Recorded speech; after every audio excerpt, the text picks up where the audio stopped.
आज का जो हम लोग का क्लास है बहुत ही इम्पोर्टेंट है।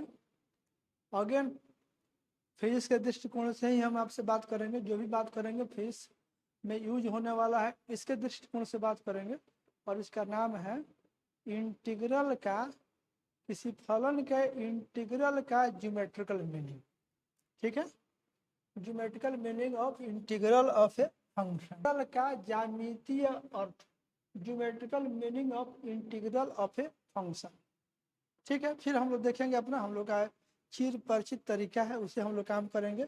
घबराना नहीं है, ये रील नहीं है, हंसी मजाक वाला वीडियो नहीं है, सीखने वाला वीडियो है और पढ़ने वाले विद्यार्थी के लिए है।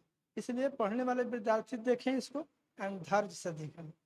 मतलब 50% फिजिक्स का जो एप्लीकेशन है वो इस इंटीग्रल पे आधारित होगा। आप देखिएगा इसको, इतना महत्वपूर्ण है ये। आइए आप लोग, एक इंटीग्रल है आपको इस तरह से, डेफिनिट इंटीग्रल का ही हम लोग बात बोलेंगे। एक इंटीग्रल है इस तरह से, ऐसे इंटीग्रल, और यहाँ पे है एफ एक्स डी एक्स, ऐसे integral f x d x, और यहाँ पे लिखा रहेगा ए से लेकर के बी तक। ये इंटीग्रल का लिमिट है ए से बी तक, और ये हमारा फंक्शन कंटिन्यूअस है ए से बी के बीच में। ये सब बात मैथमेटिक्स की बात है। इसमें आप जानते हैं कि एक्स का मान ए से लेकर के बी तक वैरी करेगा, ये सब बात आप जान रहे हैं। अब ये एक इंटीग्रल है, या इसको ऐसे भी लिख सकते हैं इंटीग्रल। और आप जानते हैं कि एफ एक्स को हम लोग वाई भी बोलते हैं, तो ऐसे वाई डी एक्स ए से लेकर के बी तक। अब ये जो इंटीग्रल है, मान लीजिए y बराबर एफ एक्स जो आपका फंक्शन होता है, ऐसे कोई फंक्शन है y, उस फंक्शन का ही नाम y है एंड उसी का नाम एफ एक्स है। बार बार बोल रहे हैं कि एफ एक्स या y सेम चीज है। तो यहाँ जो x है, एक्स सेट ए का एलिमेंट होता है, और एफ एक्स जो होता है या जो y होता है ये सेट बी का एलिमेंट होता है। आप लोग को कई बार बोल चुका है, तो y कहिए तो या एफ एक्स कहिए तो एक ही मतलब है। ठीक है, y equal to f x है। वही आप ये देखिए, यहाँ पर हम एफ एक्स का इंटीग्रल लिखें या फिर y का इंटीग्रल लिखें, सेम मतलब है। समझ गए आप? अब आप यहाँ देखिए, अब ये देखिए हम लोग क्या करने चल रहे हैं कि इसका हम एक ग्राफ बना रहे हैं। जो दिया हुआ फंक्शन एफ एक्स है इसका हम लोग ग्राफ बनाएंगे। सपोज करिए इस तरह से मेरा ग्राफ है, एक जनरल ग्राफ हम कंसिडर कर रहे हैं। कोई ग्राफ हो सकता है, आर्बिट्रेरी ग्राफ, ऐसे मान लीजिए कि हमारा इधर y है, जिसमें इधर y है और इधर मेरा x है।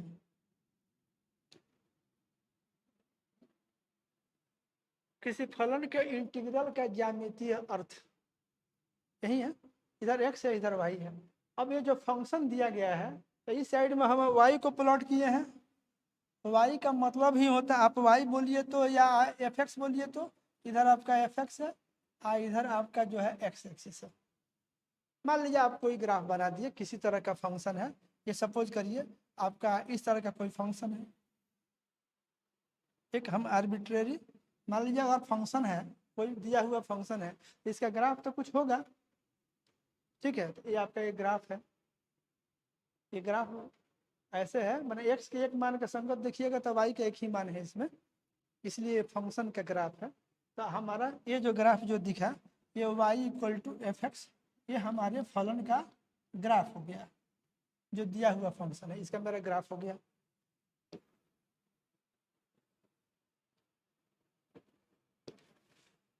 और इसमें मान लीजिए यहाँ देखिए इसमें क्या क्या चीज़ था। तो पहले तो एफ एक्स या वाई है, तो इस साइड में वाई या एफ एक्स को रखे एंड इधर एक्स को रखे, और हम दिए हुए फंक्शन का मान लीजिए ग्राफ खींच दिए। अब इस फंक्शन में जो इंटीग्रल है इसका इंटीग्रल का लोअर लिमिट ये है और इंटीग्रल का अपर लिमिट बी है।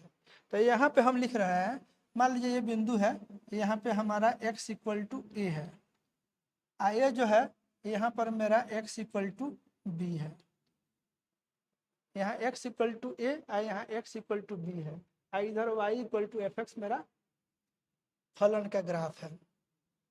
ठीक है, तो अब आप क्या करिए कि यहाँ पे x इक्वल टू ए के कॉरस्पॉन्डिंग आप y कोऑर्डिनेट मतलब y कोऑर्डिनेट या ऑर्डिनेट आप ड्रॉ कर लिए ऐसे this way. x equal to a के कॉरस्पॉन्डिंग यहाँ जो मेरा बिंदु है ऐसे x इक्वल टू ए है, ये पॉइंट, ये जो पॉइंट है ए एक्स इक्वल टू ए है, इसके कॉरस्पॉन्डिंग हमारा ये निकला हुआ है। ये मेरा क्या है, ये आप जानते हैं ऐसे, ये हो जाएगा हमारा एफ ए। इस बिंदु का कोई कोऑर्डिनेट पूछेगा तो ये हो जाएगा ए एफ ए, और ये जो बिंदु है मेरा ये कोई बिंदु बी है, यहाँ समझिए, यहाँ समझिए ये बिंदु यहाँ पर बी है, इसके एक्स कोऑर्डिनेट बी और वाई कोऑर्डिनेट आपका एफ बी दिस वे। अब आप इसमें देखिए ये चीज, ये आपने क्या किया, यहाँ ध्यान दीजिए एक बार, आप फिर यहाँ आइए, देखिए इस ग्राफ में आप देखिए क्या क्या बिंदु है। तो पहले तो यहाँ y जो कि x का फंक्शन है, तो यहाँ हम एफ एक्स बोले, फंक्शन एफ एक्स, या y बोले, तो इधर मेरा y है या एफ एक्स है, और इधर हमारा x एक्सिस है। ये जो आपको जो दिख रहा है ये हमारा x एक्सिस है, ये मेरा x एक्सिस है वहीं से। ठीक है, x एक्सिस इधर है, ये मेरा इधर y या फिर एफ एक्स इधर है, और जो फलन है एफ एक्स या वाई उसका एक ग्राफ है। ये हम एक आर्बिट्रेरी ग्राफ लेकर के ड्रॉ कर दिए हैं, y equal to f x का ग्राफ।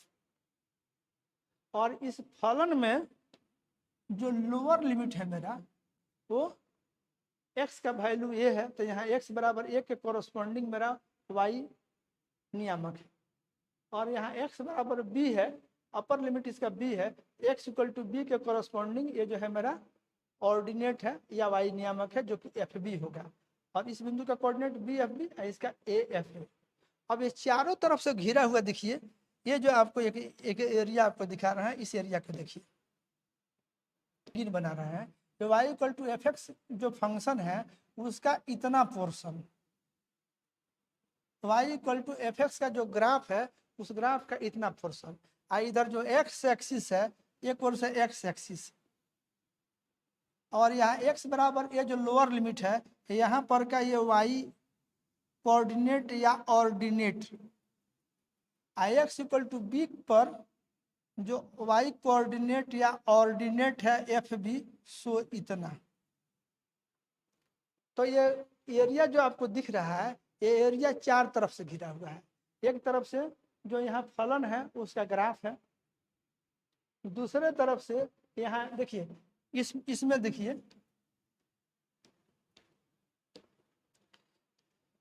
क्या देखिए, एक ओर से ये जो फलन है उस फलन का graph y equal to f x के ग्राफ ए लाइन, दूसरे ओर से ये dx है, इसमें फलन के बाद dx है तो उसमें x एक्सिस है, ये dx में वेरिएबल x है तो ये इधर से आपका ये x एक्सिस, और लोअर लिमिट a है तो x का मान जहाँ पर ये है उसके कोरस्पॉन्डिंग ये आपका ऑर्डिनेट, अपर लिमिट जो b है x बराबर b उसके कोरस्पॉन्डिंग ये आपका ऑर्डिनेट।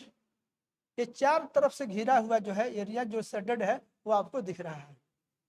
तो ये जो शेडेड एरिया है इस एरिया का जो मान होगा वो इस डेफिनेट इंटीग्रल के बराबर होगा, यही इसका ज्यामितीय अर्थ है, इसी को कहा जाता है this is the geometrical meaning. ठीक है, क्या क्या यहाँ गौर से देखिए, दिया हुआ फलन जो है एफ एक्स उसका ग्राफ, एफ एक्स का ग्राफ एक्स एक्सिस एक तरफ से, इसमें देखिए ना, एक तो ये ग्राफ हो गया, दूसरा ए एक्स एक्सिस हो गया, तीसरा x बराबर ए पर का ऑर्डिनेट हो गया, और चौथा x बराबर बी पर का ऑर्डिनेट हो गया। इस तरह से ये चारों से घिरा हुआ जो एरिया है वो शेडेड एरिया है, और ये जो शेडेड एरिया है आपके जानकारी के लिए, ये जो शेडेड एरिया है उसका मान जो है इस एरिया का मान निकालिएगा तो एरिया का जो मान होगा वो इस इंटीग्रल के बराबर होगा। This is equal to this area. Integral है ये डेफिनेट इंटीग्रल इस एरिया के बराबर है। इस इंटीग्रल में 4 पॉइंट, एक तो ग्राफ, दूसरा एक्स एक्सिस, और तीसरा एक्स बराबर ए पर का ऑर्डिनेट, और चौथा एक्स बराबर बी पर का ऑर्डिनेट। ये सबसे घिरा हुआ जो एरिया है वो एरिया आपके नज़र के सामने है। तो इसको हम लोग अगर भाषा में लिखना चाहें, आप देख लिए, तो इसको इसके लिए हम लैंग्वेज आप लोग के लिए लिख दे रहे हैं। देखिए यहाँ पर टू यही the integral f x d x a to b geometrically represents the area enclosed by the curve y equal to f x. कौन कौन बिंदु?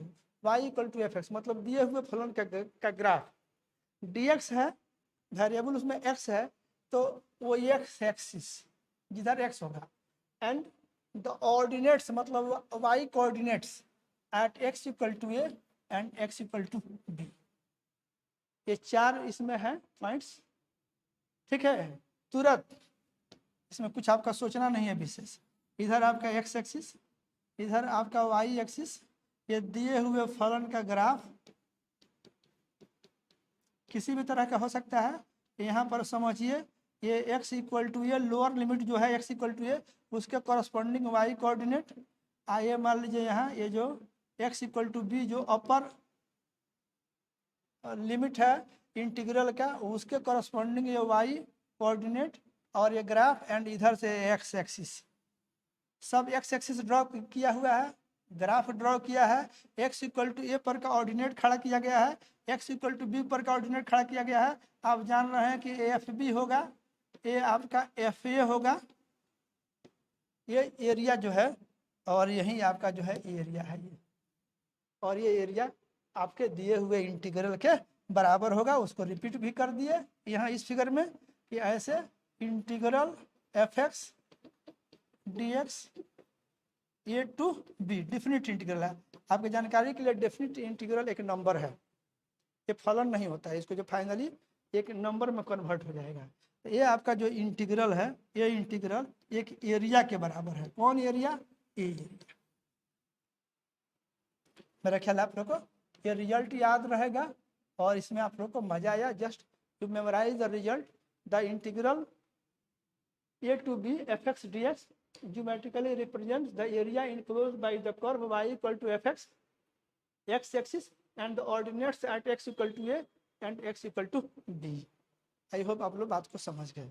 अब इसको एक एग्जाम्पल दे करके थोड़ा क्लियर कर दे रहे हैं ताकि आप लोग को भरोसा पैदा हो जाए, और एक सिंपल एग्जाम्पल ले रहे हैं जिसका ग्राफ आप आसानी से ड्रॉ करें और जिसमें ट्रायंगल वगैरह मिल जाए। क्योंकि आप लोग को जो एरिया निकालने का अब तक जो हैबिट है उसमें आप रेक्टेंगल का, ट्रायंगल का, ट्रेपेजियम का, सर्कल का, इस तरह का जो एरिया है वो आसानी से निकालते हैं। एक रैंडम कर्व दे करके कहा जाएगा अभी तो आप लोग के लिए कठिन हो सकता है, वो फिर वो इसी विधि से निकलेगा।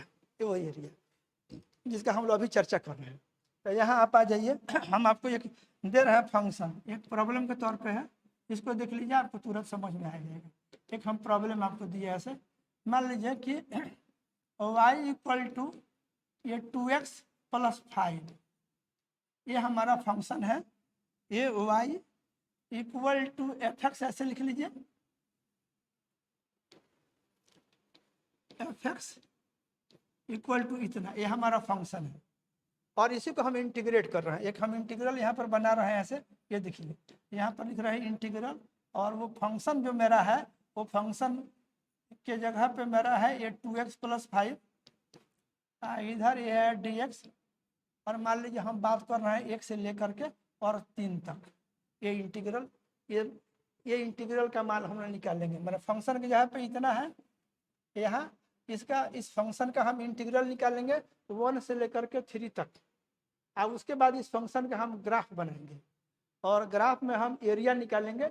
ये जो ज्योमेट्रिकल मीनिंग से जो एरिया प्राप्त होता है वो एरिया निकाल करके हम लोग देखेंगे। तो ये देखिए, आप पहले एक काम करिए, इसको इंटीग्रेट कर लीजिए। तो अगर आप इसको इंटीग्रेट करिएगा तो देखिए ये कितना हो जाएगा, लीनियर रिलेशन है। तो आपका ये कितना हो जाएगा, ये 2x प्लस 5 जो है इसका x के पावर n की तरह होगा ये। ये हो जाएगा ऊपर में 2, ये डिवाइडेड बाई हो जाएगा 2, एक्स का कोएफिशिएंट है इसमें 2, उससे भी भाग हो जाएगा, ये आपका इतना हो जाएगा। ठीक है, ये ऐसे एक्स स्क्वायर बाई 2 की तरह, तो ये आपका ऐसे इस ढंग से इतना हो जाएगा, और एक्स का कोएफिशिएंट 2 है, इससे इतना कर दीजिएगा, ये आपका ए इंटीग्रल हो गया। इसका लिमिट रख दीजिएगा, इसको घेर दीजिए, अपर लिमिट 3 और लोअर लिमिट 1। इसको आगे आप आगे लिखिएगा, तो इतना बराबर लिख लीजिए 1/4 हो जाएगा। और यहाँ देखिए इसमें अब मान रखिए, यहाँ 2x + 5 है, एक्स के जगह पे 3 रखिएगा, ये कितना हो जाएगा, ये हो जाएगा 6 और 5 हो जाएगा आपका 11, तो ये 11 स्क्वायर। गौर से देख लीजिए, एक्स की जगह पे यहाँ ये जो फंक्शन, ये तो बाहर हो गया, ये बच गया फंक्शन, एक्स की जगह पे के इंटीग्रल आ गया आपका 18। ठीक है, यहाँ जो फंक्शन है इसको आप इंटीग्रेट कर दिए हुए लिमिट के अंडर, तो आपका आई का मान निकल गया 8। अब ये 2x + 5 का आप ग्राफ खींचिए, 1 से 3 के बीच में एरिया निकालिए। आप आइए इधर, आप क्या करिए, y = 2x + 5 है, देखिए तो दिस इज 2x + 5, ओके, ये 2x + 5 है। ठीक है, अब इसका आप ग्राफ खींचिए, देखिए इसका स्लोप 2 है, 45 डिग्री से ज़्यादा होगा इसमें एंगल जो ग्राफ बनाएगा, और इंटरसेप्ट 5 है। इसका हम ऐसे ग्राफ बना दे रहे हैं आप लोग के लिए, एक ग्राफ बनाएंगे तो ये ग्राफ कुछ ऐसे जाएगा, ग्राफ बनाइएगा आप, ये देखिए ये कुछ इस तरह से जाएगा ग्राफ आपका।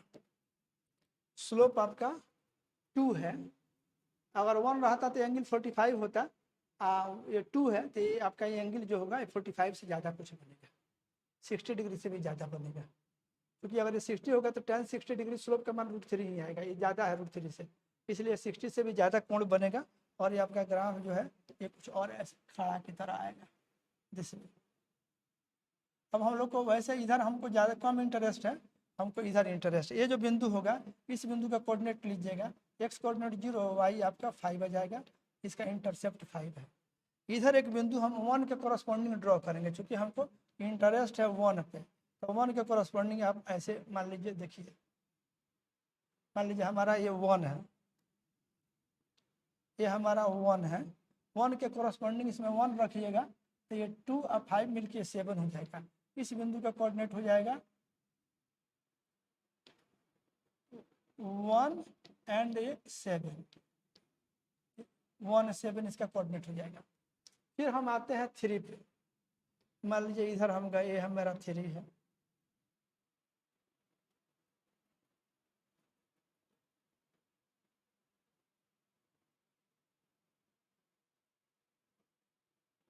मान लीजिए 3 है, 3 पर कोऑर्डिनेट है, ग्राफ थोड़ा और बड़ा है, ये मेरा x = 3 है, तो जब इसमें 3 रखिएगा तो कितना हो जाएगा, देखिए तो ये 6, यहाँ पे सॉल्व करिएगा तो 3 रखिएगा तो हो जाएगा 11 हो जाएगा। इस बिंदु का कोऑर्डिनेट हो जाएगा 3 11, मतलब ये लेंथ आपका 11 होगा, ये लेंथ आपका 7 होगा, 1 और 3 के बीच में है, तो यहाँ से यहाँ तक सोचिएगा, यहाँ पे अगर आप सोचिएगा तो ये आपका ये 2 होगा, ये 7 इतना, और ये 11 इतना। अब इस एरिया की बात करिएगा, यहाँ देखिए अब आपका हो गया, देखिए ये क्या क्या इसमें हुआ, सो जरा एक बार देख लीजिए। यहाँ ये हो गया आपके दिए हुए फलन का ग्राफ, ये y = fx का ग्राफ सपोज कीजिए हो गया, इधर आपका ये x एक्सिस हो गया, ये लोअर लिमिट उसमें इंटीग्रल में क्या था, ऐसे था इंटीग्रल, ये ऐसे है 2x + 5 dx 1 to 3 है, यही ना आपका इंटीग्रल था जिसको आप यहाँ पर इंटीग्रेट किए हैं, आप यहाँ पे देख लीजिए, आप इसको इंटीग्रेट किए हैं, ओके 18 आया है, और ये फलन इतना है, 1 से 3 के बीच में गया है, 2x + 5 है, और ये 2x + 5 का ग्राफ है, आपका 2x + 5 का ये इंटीग्रल है। तो ये दिया हुआ फंक्शन का आप क्या किए, यहाँ जो दिया हुआ फंक्शन है आपने इसका ग्राफ खींच दिया, ये dx है तो एक ओर से आपका एक्स एक्सिस दिख रहा है, ये लोअर लिमिट 1 है तो x इक्वल टू 1 के कॉरस्पॉन्डिंग ऑर्डिनेट दिख रहा है, इसमें 1 रखे तो 2 आई 5 मिलकर 7 हो गया। फिर आप इसमें x की जगह पे 3 लिखे तो 6 और 5 मिलकर 11 हो गया, ये ऑर्डिनेट हो गया। अब अगर आप इस एरिया की बात करिएगा तो ये आपका एरिया इतना हो गया, ये आपको या ये देखिए ये आपका एरिया हो गया। अब यही एरिया आपको निकाल देना है।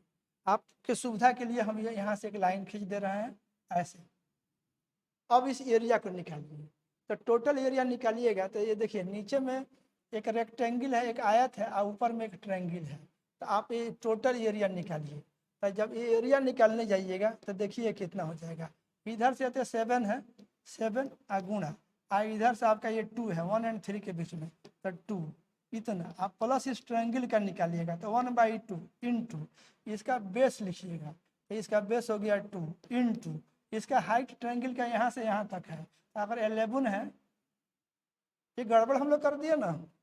यहाँ देखिए 11 तो टोटल है, सॉरी ये यहाँ से यहाँ तक तो 7 है और टोटल 11 है, तो ऊपर में ये 4 है। यहाँ से देखिए यहाँ से यहाँ तक आपका ये 4 होगा और ये 7 है, तो यहाँ तक अगर आप सोचिएगा तो ये 7 ही होगा। तो अगर इधर आप अगर एरिया निकालने जा रहे हैं, ये देखिए ठीक है, ये तो ये टर्म आपका ठीक आया है, इसमें कोई दिक्कत नहीं है। इधर से ले लिए थे 7 और ये आपका ये ले लिए 2, तो 7 गुणा 2 ये हो गया।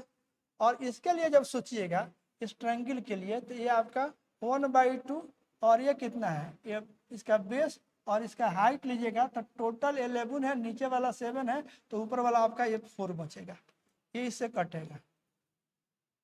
ये देखिए तो 7 में 2 से गुणा करिए, ये 14 आएगा और यहाँ से ये आपका 4 आएगा, दोनों को जोड़ दीजिएगा तो 18 आएगा।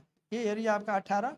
अगर आप बोलिएगा दोनों का जो भी यूनिट हो, इधर जो यूनिट है सेम यूनिट इधर है, ऐसा हम लोग मान के चल रहे हैं, तो इसको लिख लीजिएगा इतना स्क्वायर यूनिट, यही इतना स्क्वायर यूनिट लिख लीजिएगा एरिया।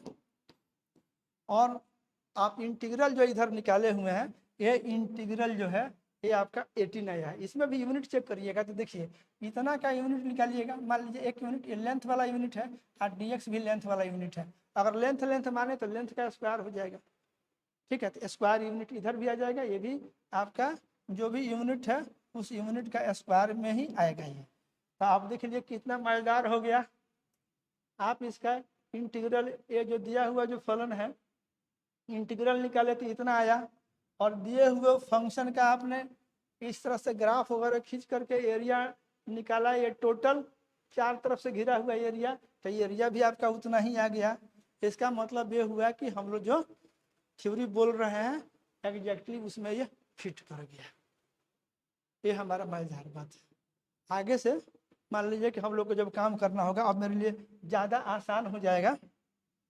अब यहाँ देखिए ये खासकर उस समय ज़्यादा आसान होगा जब हमको ट्रायंगल वगैरह नहीं मिले।